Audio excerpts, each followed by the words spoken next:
this presentation is based on a 3-year mixed method international comparative study that we conducted in Brazil and South Africa, and it had a number of different components, both qualitative and quantitative.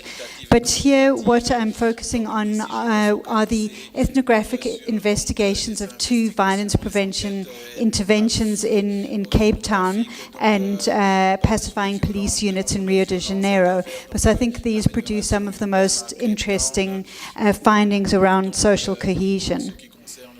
So the purpose of the study was to try and engage with the problem of violence and its relationship with social cohesion. The concept of social cohesion is very broad and contested, but one definition that we've used in this project, developed by the South African presidency, is the factors that hold society together. So broadly, what social cohesion is trying to grapple with and refer to are the characteristics that contribute to connectedness and solidarity in democratic societies. In non-democratic societies, those kind of horizontal relations between citizens are not as important. So what we also wanted to do here was give the notion of social cohesion Southern content and critically interrogate it both in its local and international versions, utilizing our ethnography. So far, the dominant paradigm of social cohesion, both in academic discourse and policy discourse, has very much been based on research and assumptions about social solidarity drawn from the experience of the global North. So social cohesion has been seen as something that can protect citizens against violence, and that's part of what we were trying to investigate and interrogate in this project. One version of development of the concept of social cohesion is the notion of collective efficacy, which tries to look at how social ties can actually be translated into collective action that can prevent violence. On the other hand, you have the social disorganization hypothesis that argues that a lack of social cohesion or weak social cohesion is linked to a lack of social control, which can result in disorder and violence. So what we were doing here was an ethnographic evaluation of the way in which these violence prevention interventions interacted with existing social relations and organization. So we weren't doing a more kind of traditional evaluation of the success or failures of these interventions. But what we felt was really important was to understand the context in which the interventions were implemented, the processes through which they were implemented, and the perspective of community members on their outcomes. So as a result, we used an ethnographic methodology, which I think is particularly important because it enables one to understand how social relations and cohesion are actually understood and produced by social actors themselves. So what we did practically was 1 year field work in each site in Rio and in Cape Town, which produced close to 100 interviews, focus groups, as well as field notes from participant observation. So while there's these 2 interventions are quite different, I'll maybe refer to that a bit later. But both of them, I think, were very much about attempting to recapture the space of the favela and the township from informal sources of authority and regulation, and to try and introduce the formalization of both space and social relations. So in Rio, the way in which this operated was very much about trying to regain territorial control of the favelas by the state, and to establish the state police as the normative regulators of social life, as opposed to the armed criminal groups who'd previously played this role. In Khayelitsha, urban upgrading and urban planning was seen as the way in which one could create an ordered city and an ordered citizen, which ostensibly could lead to a reduction of violence in the long term. So both interventions were implicitly influenced by ideas from social disorganization theory that links the spatial distribution of crime to concentrated disadvantage in urban neighborhoods. In terms of social disorganization theory, social cohesion or connectivity between citizens is critical to mediating the link between urban disadvantage and crime. It argues that social ties, shared norms, and social interaction creates informal social controls which prevent crime and disorder and delinquency. So in terms of this paradigm, the way in which you address crime is by developing spatially targeted interventions that try to change social relations at a neighborhood level. So to go into a bit more detail about the intervention in Rio, which is called Pacifying Police Units. This was launched in 2008 and designated favelas in Rio de Janeiro. And it was very much motivated by the idea that the absence of the state in favelas was the key reason for their control by criminal groups. So its objectives were to regain control by the state, reduce armed confrontations, and integrate the favela into the wider city of Rio de Janeiro. A secondary objective, and probably more a theoretical objective, was to try and guarantee the rights of citizenship and meet the social needs of the population, which had been undermined by the presence of criminal groups in the favelas. So one of the ways in which the PPUU tried to move away to a new form of policing was through a methodology called proximity policing, which was an attempt to shift from a reactive sporadic interventions to more long-term prevention.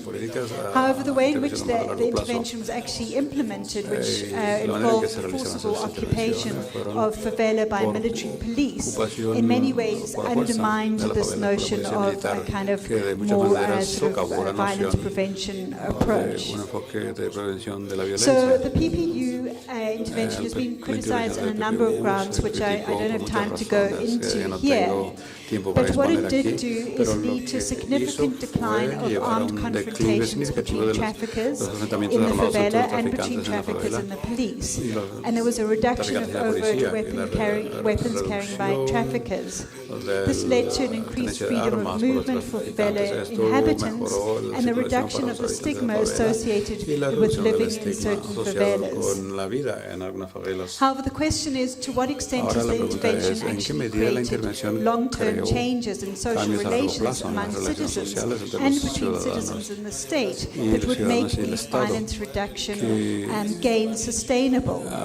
So what the ethnographic investigation tried to do was to investigate some of these complexities in two field sites. So the one was the community of Tabajeros and the neighboring settlement of Cabritos, as well as the favela of Cidade de Dios.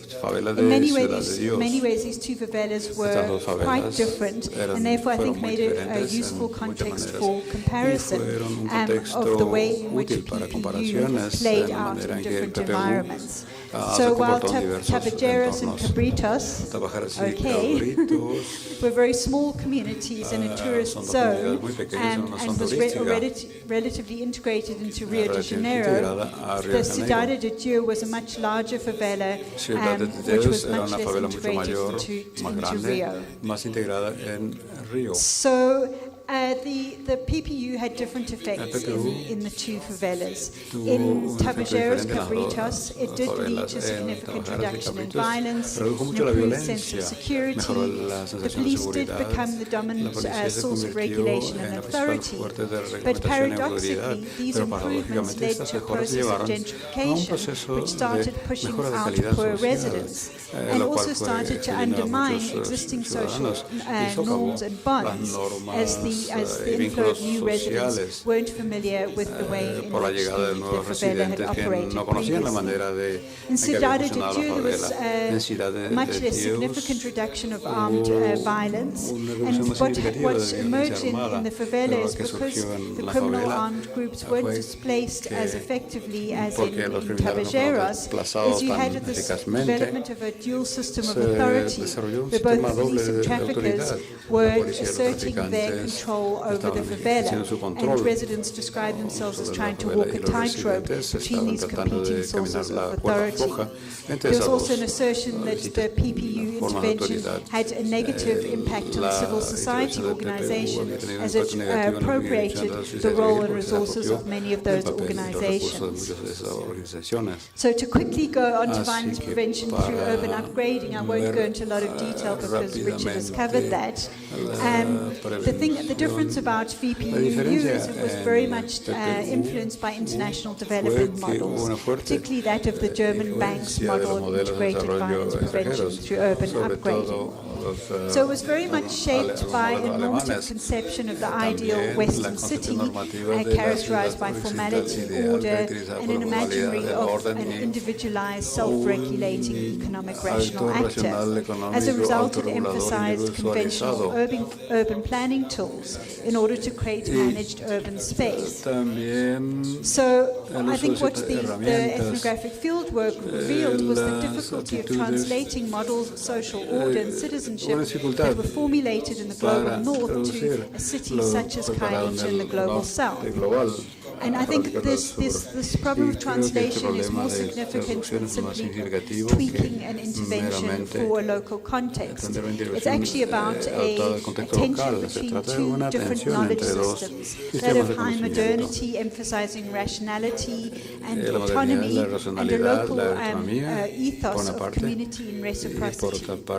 So I think these tensions, though, are not unique to VPUU. It's been pointed out that there's an enormous gap between urban planners' conception of a proper community and the rationality of those attempting to survive in African cities. So Kailicha is a context that is characterized by deep informality. The state is accepted provisionally if it provides services, but not necessarily when it tries to assert its authority. It has a strong ethics of communitarianism and local conceptions of community justice involving violence. I think I won't go into, I was going to go into a kind of specific example of the tensions that emerged when VPU tried to formalize trading, which led to a kind of symbolic and practical contestation over the ownership of space in Kailicha. So while for VPUU, the only legitimate way legitimate way of creating ownership of space was through formalization, while traders asserted the validity of their pre-existing investment in the space.